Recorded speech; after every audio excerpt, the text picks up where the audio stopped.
Ayun. Ito yung view ngayon dahil walang ulan. Pero makulimlim siya mga langga. Update tayo. Ito yung Sagay Port. Old Sagay Port mga langga. Yan, di ba? Ang ganda. Yes. Hanggang doon tayo sa dulo. Cheers. Naglalakad tayo ngayon. Hindi ko dala yung bike ko kasi medyo na-trauma. Kasi yung last na pumunta ko rito is nahimatay yung host nyo. Diba? Ganda mga langga. Maya-maya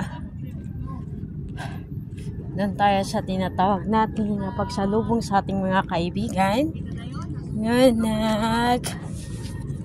na mangingisda. Hanar.